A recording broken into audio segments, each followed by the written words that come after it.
My father was a Holocaust survivor who never spoke about his background. And over time as a child, I began to learn a little bit about his past.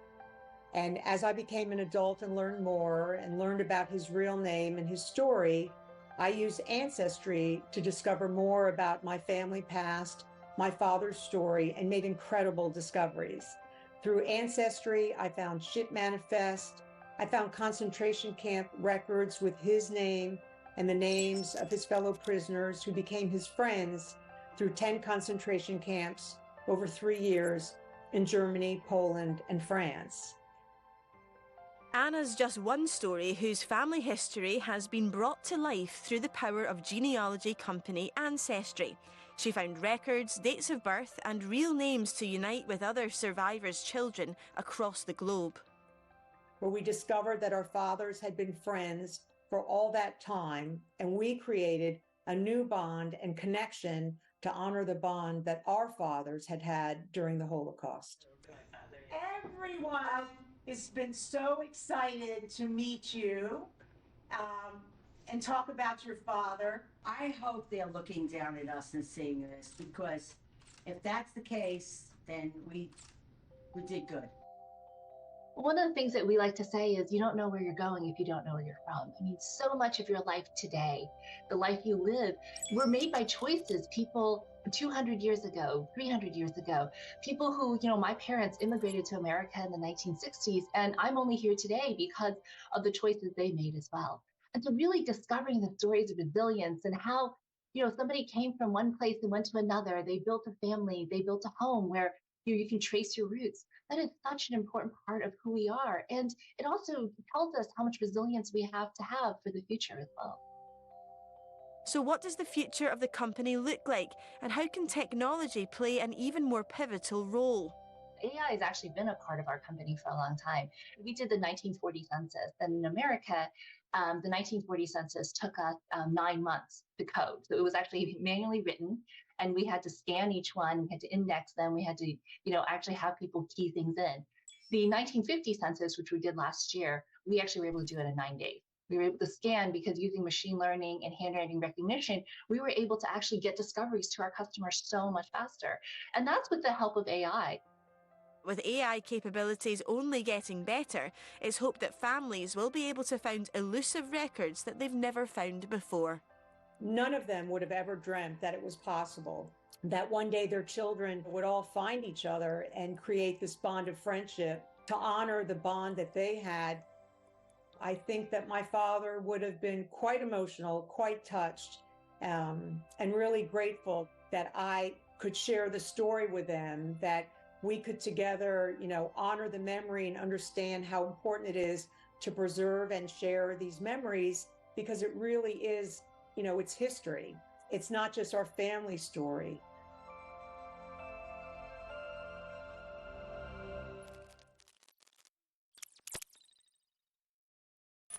It's a very important time of year in Hollywood right now. It's the lead up to the Oscars, and the category that we always get really excited about is visual effects.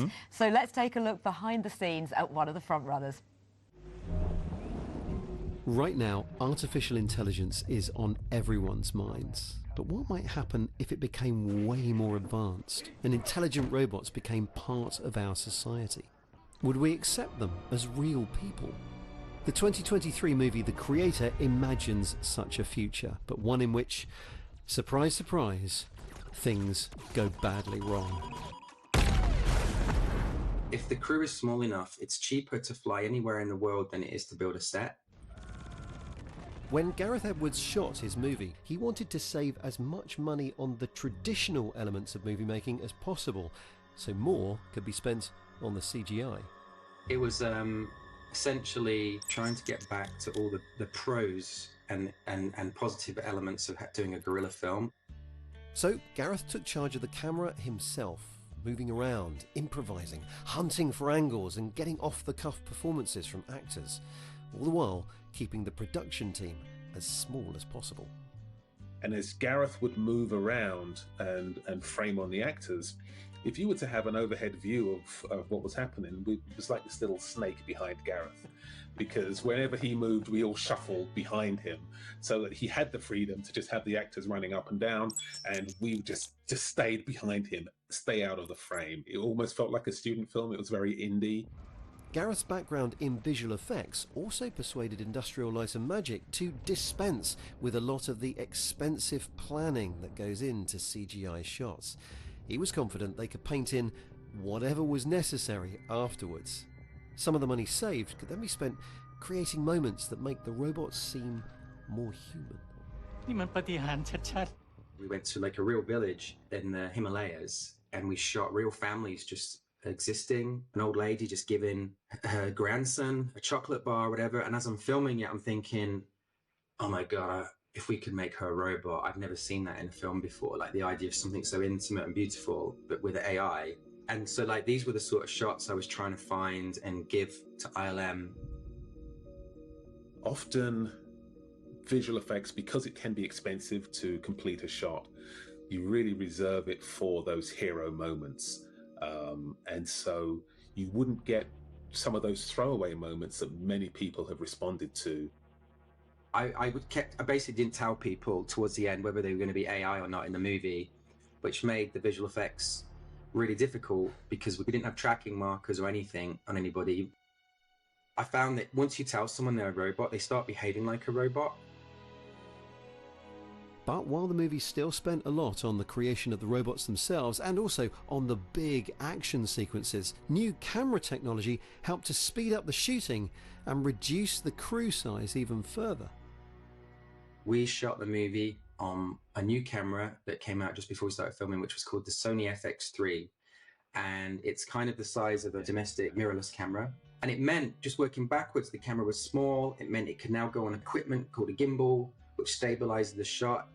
And then because of the sensitivity of the camera, it meant we didn't need really powerful, crazy, massive lights on big cranes all the time. We could have battery operated LED lights. And so just like you have a boom operator with a microphone, we had what's called a best boy, Nancy, her name was, and she had a pole with the light on the end.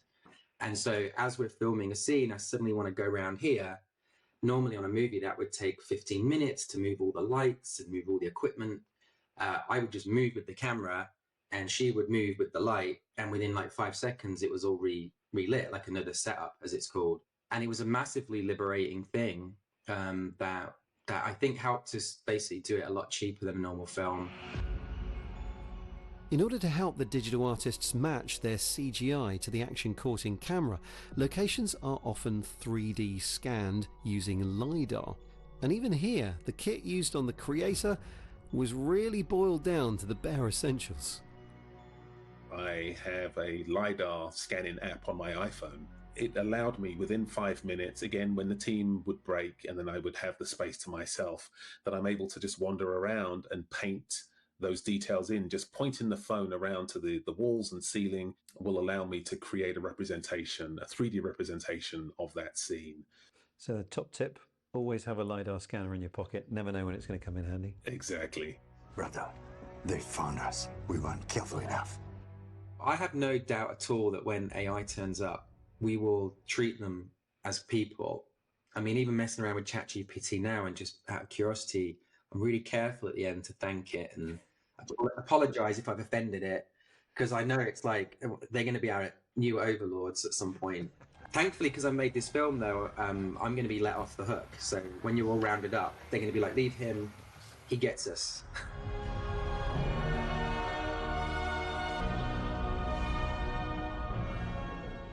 Good luck to all the nominees. The Oscars are on the 10th of March, and that's all we've got time for. Yeah, thanks for watching, and we'll see you soon. Bye.